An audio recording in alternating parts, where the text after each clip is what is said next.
إن الحمد لله نحمده ونستعينه ونستغفره ونعوذ بالله من شرور أنفسنا ومن سيئات أعمالنا من يهده الله فلا مضل له ومن يضلل فلا هادي له وأشهد أن لا إله إلا الله وحده لا شريك له وأشهد أن محمدا عبده ورسوله صلى الله عليه وعلى آله وأصحابه والتابعين لهم بإحسان إلى يوم الدين وسلم تسليما كثيرا أما بعد. Të gjitha lavdërimet I takojnë Allahut subhanahu wa ta'ala. Atë e lavdërojmë, ndihmë dhe falje vetëm prej Tij kërkojmë. I kërkojmë mbrojtje Allahut nga e keqja vetëve tona dhe punëve tona. Atë që udhëzon Allahu nuk ka kusht ta humbë, ndërsa atë që e çojnë humbje nuk ka kusht ta udhëzojë. Dëshmoj se nuk ka të adhuruar tjetër më të drejtë përveç Allahut vetëm pa ortak. Po ashtu dëshmoj se Muhamedi sallallahu alaihi wasallam është robi dhe I dërguari I Tij. Lëvdata e shumtë dhe shpëtimi I madh I Allahut qoftë mbi të, mbi familjen dhe shokët e tij, si dhe mbi të gjithë ata që I pasuan ata me përpikmëri deri ditën e Kiametit. Në vijim vëllezër të nderuar, vazhdojmë mësimin në librin Gjunahet e mëdha të Imam al-Dhahabiut, Allahu mëshiroft, me shpjegimin e shehut të nderuar Sheh Sulejman al-Ruhailit, Allahu e ruaj. Dhe në radhën e shkuar folëm për gjunahun e madh që është magjia. Dhe përmendëm se gjendja e njerëzve në lidhje me gjunahun e madh të magjisë, por edhe në lidhje me gjunahet e tjera ndryshon dhe nuk kanë të gjithë të njëjtën gjendje. Prandaj që tani do përmendim domethënë gjendjet e njerëzve në lidhje me gjunahet e mëdhaja. Pra në lidhje me dijen që kanë ata në lidhje me gjunahet e mëdhaja. Pra si qëndron çështja e tyre kundrejt dijes së gjunaheve të mëdhaja dhe njohjes së gjykimit në lidhje me to. Thot Sheh Sulejman al-Ruhaili, Allahu rujt, thot ka për njerëzve të cilët I njohin gjunahet të mëdhaja, se cilat janë ato, dhe I largohen atyre. Pra I largohen atyre dhe nuk I veprojnë ato. Dhe pikrisht ky është njeriu I lumtur, I cili shpërblehet për dijen e tij në lidhje me këto gjunahet të mëdhaja, si dhe shpërblehet edhe për largimin që ai bën ndaj këtyre gjunaheve të mëdhaja. Pra që I largohet dhe nuk I vepron ato. Kjo është pra gjendja e parë e disa njerëzve. Gjendja e dytë është se thot ka disa njerëz të cilët e njohin gjunahun e madh, I njohin se cilat janë gjunahet e mëdhaja, mirë po I veprojnë ato. Dhe pikërisht ky është I njeruari, I cili futet tek paralajmërimi me ndëshkim, apo që do të futet në zjarrin e xhehenemit.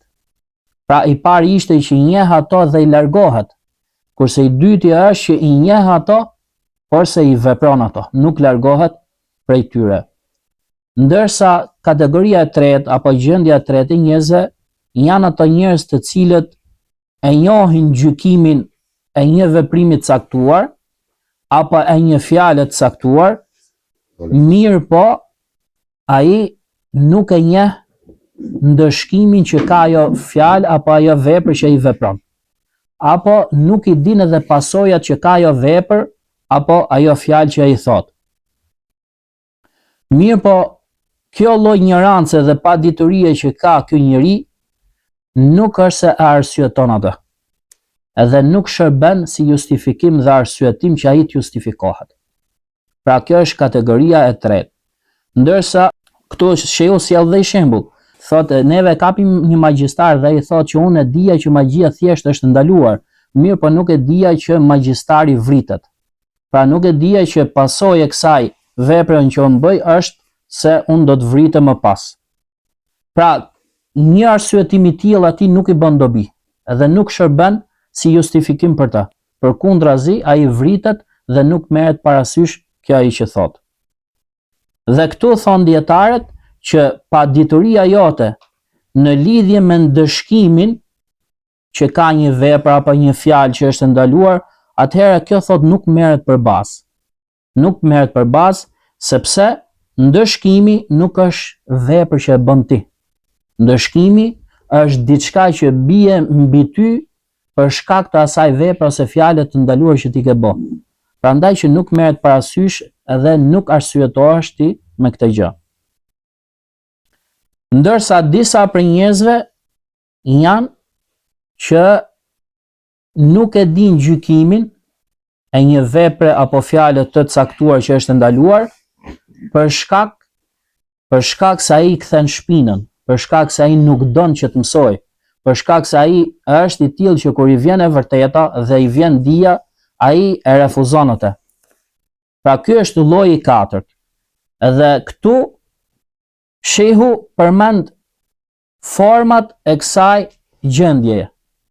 Pra ignoranca kur bëhet për shkak se robi kthen shpinën, pa dituri sepse nuk don të mësoj. Këtu janë 3 forma, thot shehu. E para e tyre dhe më shumëtuara e tyre është kur personi e dëgjon dijen, i vjen e vërteta. Pra ai dëgjon ka thënë Allahu, ka thënë i dërguari i tij sallallahu alaihi wasallam, mirë po çfarë thot? Këto janë thot broçkulla, janë fjalë pleq, janë fjalë të wahabistave dhe janë kështu e janë ashtu. Pra kjo është nga format më të shumtuara të ignorancës që ndodh për shkak se ai kthe shpinën, nuk do të mësoj. Pra ai e dëgjon, porse ai i refuzon ato. Dhe kjo nuk është justifikim për personin. Pra një njeri i tillë nuk justifikohet. I erdhi e vërteta, i erdhi Islami nuk e pranon, ai konsiderohet mosbesimtar dhe nuk justifikohet me ignorancë. Ndërsa forma e dytë është kur dikujt i ofrohet dija specifikisht dhe veçanërisht për këtë person. Mirë pa ai nuk pranon që ta dëgjoj. Pra dija i ofrohet ti specifikisht dhe posaçërisht ti. Mirë po ky e refuzon pra që ta dëgjoj këtë dije, këtë të vërtetë që i ofrohet. Pra e para thot shehu është që atij i vjen dija edhe dëgjon, porse nuk pranon. Thot janë broçkulla dhe nuk janë të vërteta. Kurse tani thot ti i ofrohet dija, porse ky nuk pranon fare që ta dëgjoj. Çfarë thot? Thot mos më fol. Nuk duhet që dëgjoj thot. Atëherë kjo thot është ignorancë, pa dituri për shkak se ky kthen shpinën dhe nuk pranon fare që dëgjoj. Edhe një njeri i tillë thot shehu nuk ka arsyetim dhe nuk justifikohet. Moment që i vjen e vërteta nuk pranon, konsiderohet merr gjykimin në bazë refuzimit që bën. Forma e tretë është personi i cilit i ofrohet dija jo specifikisht atij, por se i ofrohet dija rreth rrotull. Në ç'kuptim? Mbahen ligjërata në xhami, mbahen mësime, ka dietar që e përhapin të vërtetën, u flasin njerëz, bëjnë davet rreth rrotull, edhe kjo është pra që atij i ofrohet dija. Mirë po, edhe ky nuk pranon që ta dëgjoj këtë të vërtetë. Nuk pranon që ta kërkoj këtë dije.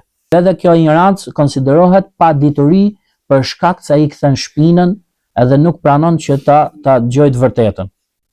Edhe kjo prap nuk konsiderohet ignorancë me cilën njeriu të justifikohet apo të arsyetohet përpara Allahut Azza wa Jall.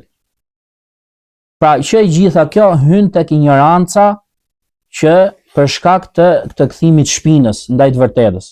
Dhe kjo është gjuna mbi gjunahun. Gjuna mbi gjunahun dhe nuk justifikohet pra njeriu me të.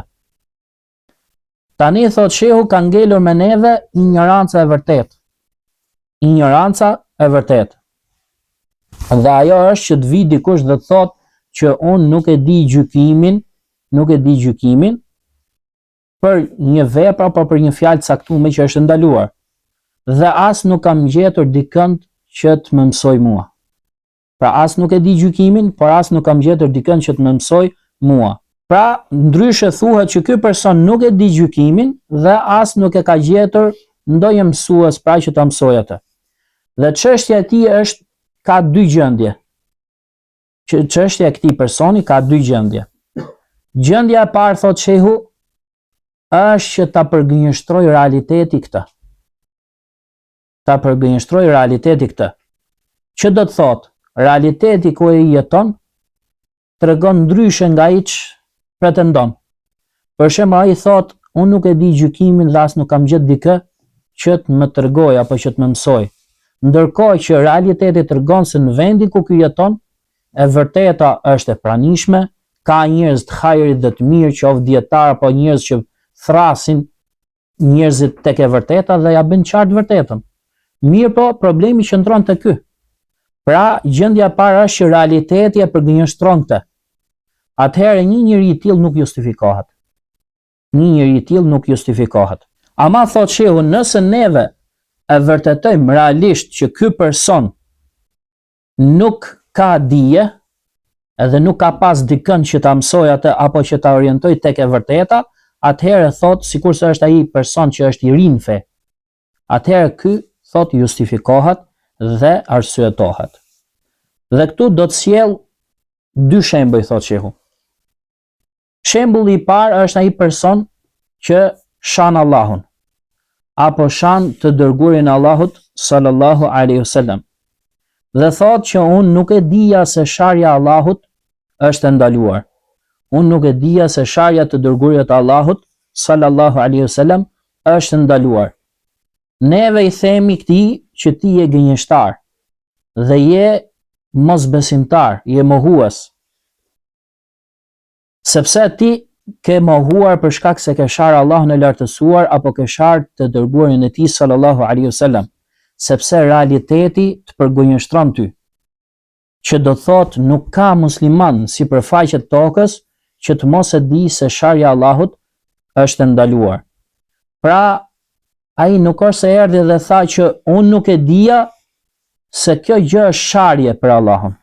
Por se ai erdhi dhe tha që unë nuk e dija se sharja e Allahut është ndaluar. Neve i themi thot që nuk ka musliman, as nuk mund të imagjinohet që të ketë musliman i cili nuk e di që sharja e Allahut është ndaluar apo i dërguari i Allahut, sharja të dërguarit Allah sallallahu alaihi wasallam është ndaluar. Pra, një njeri i tillë me këtë lloj pretendimi, neve nuk ja marrim për bazë arsyetimin e tij. Përkundrazi, ai konsiderohet mohues, konsiderohet mosbesimtar dhe nuk justifikohet me këtë lloj ignorancë apo këtë lloj paditurie.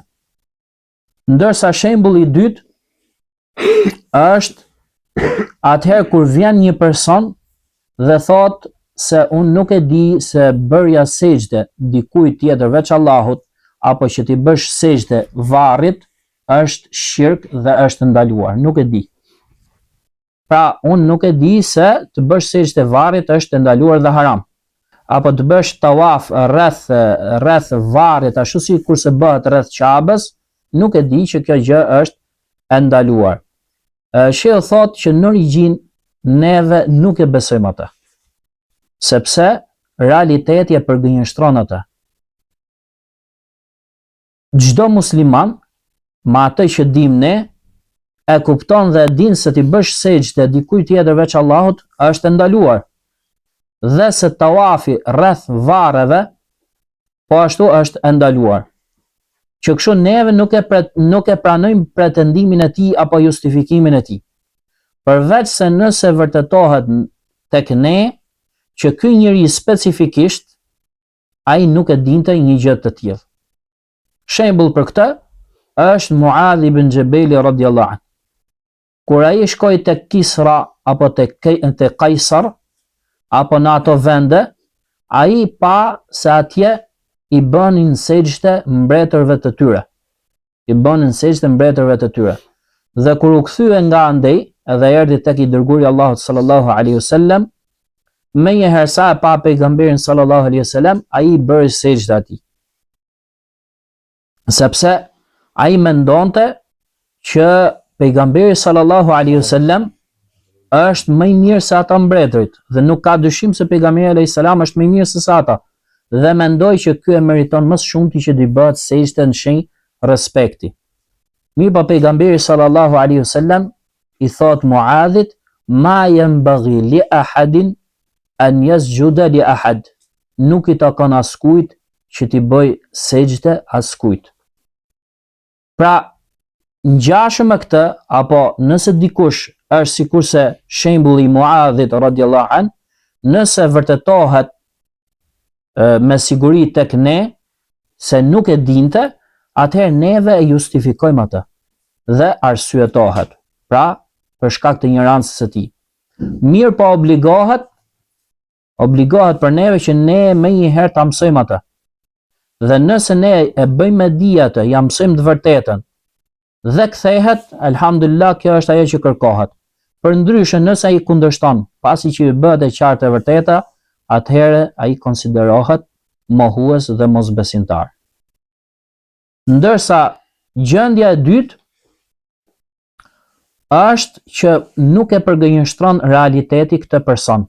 Pra ky njeri që thotë unë nuk e dija që është ndaluar, atëherë edhe realiteti pra e përkrah këtë që nuk e përgënjeshtron këtë. Përkundrazi, realiteti tregon se ignoranca dhe padituria është e përhapur kudo dhe ky vërtet realisht nuk ka gjetur dikë që ta mësojë atë.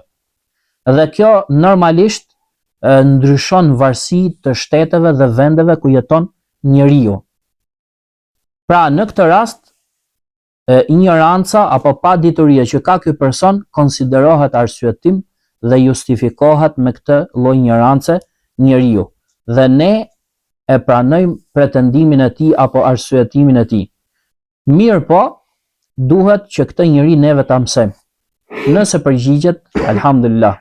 Ama nëse ai nuk përgjigjet dhe i hiqet pra ignoranca, largohet ajo padituri atij duke ardhur vërteta, atëherë nuk ka më justifikim për këtë njeri.